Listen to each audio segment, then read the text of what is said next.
Heimerdinger meets with Jayce ahead of Piltover's Progress Day. He talks to him a little about the great inventors and scientists of his time, and then he invites him to do the speech that day, which seems to be an honor since it was always Heimerdinger's duty to talk to all the artists and innovators from around the world. Jayce is anxious about the opportunity, but Heimerdinger is more concerned with him showing something substantial during the speech. Everyone is out and about celebrating Progress Day.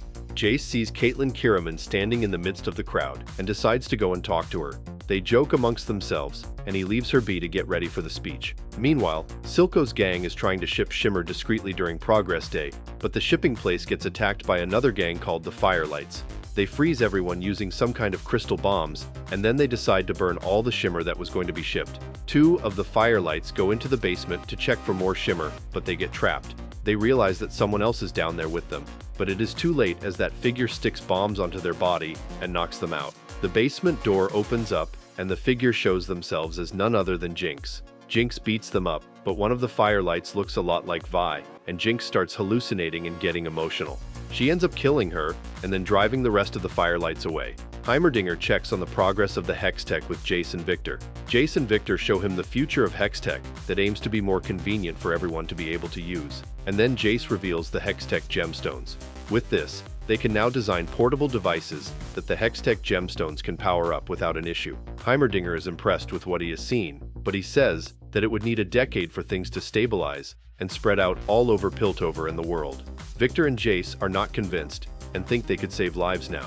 Back to the shipping blimp that had the incident with Jinx and the Firelights. Kate sneaks onto the ship and does her own investigation to what might have happened there. She pictures the whole thing and follows the leads to an injured member of Silco's gang. She tries questioning him, but she's interrupted by Sheriff Marcus catching her and berating her for not falling in line.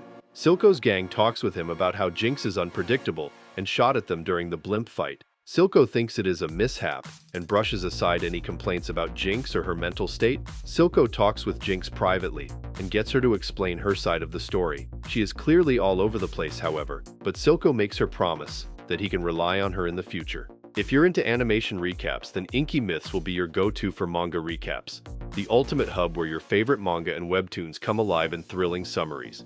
Whether you're catching up on the latest chapters or revisiting old favorites, we've got you covered. So, what are you waiting for? Subscribe, like, and join us as we uncover the ink-stained tales of adventure and myth. Back to the Progress Day ceremonies. Mel Dorada has a small conversation about Jayce with an acquaintance, right before Jayce shows up to deliver his speech. Jayce borrows Mel for a private conversation. He tells her about Heimerdinger's opinion on postponing the showcase of the Hextech equipment until it is more stable. Mel thinks this is an old mentality and suggests Jayce should be the one leading Piltover into the future. She tells him to give the people a glimpse of the future and leaves him to his thoughts. Meanwhile, Jinx is literally having an argument with herself. Her self-doubt makes her think that even Silco is now seeing her as weak, so she promises to prove him wrong. Jayce, on the other hand, stands on the big stage and gives his much-anticipated speech. Jayce fights with his inner turmoil to reveal the tech right now, but ultimately chooses to tell everyone that they will instead show them when the time is right, just like Heimerdinger wanted. He ends the speech with a hurrah to the bright future to win the disappointed people over. Mel Dorada and his partner Victor are not pleased, however. Kate is exchanging banter with some officers, and then they notice a fire in one of the buildings. They rush over and hear the voice of a little girl asking for help. They split, with some people going inside to help the girl, and some staying outside trying to put the fire out. The voice starts distorting once again, and it turns out to be a trap set up by Jinx. She blows up the place and kills everyone except Kate, who is instead knocked away by the blast. The Council of Piltover meets the next day to talk about the safety of the nation and how the Undercity has been left unchecked for so long. Things prove to be so difficult that Jayce proposes to cease all Hextech activities and even close the Hex Gates for the safety of the people. The Council thinks this is a preposterous idea, as thousands will lose their jobs and the economy will take a nosedive. Mel Dorada realizes they are at an impasse here, with the Hex Gates being a danger as they remain open. But also doing nothing is not an option, and they can't close the gates. She takes the opportunity to propose a new seat on the council for Jayce, as he oversees all Hextech operations and protects their investments while leading them into the future. He seems capable since he was willing to sacrifice his life's work for the safety of the people, and he is the only one, alongside Victor, that has the knowledge necessary to help them. Jinx is having fun at her workshop, probably making all kinds of bombs that may or may not work. Silco then barges in and berates her for causing the explosion that killed a dozen or so enforcers. Jinx seems to not mind his berating and doesn't understand what she did wrong. She then presents him with the result, a Hextech gemstone stolen from the same place. She gives it to a silent and shocked Silco, and then hugs him. Meanwhile, Jayce visits Kate to deliver the news about becoming a counselor. He finds her investigating the conspiracy of the Undercity criminal world and who attacked her last night.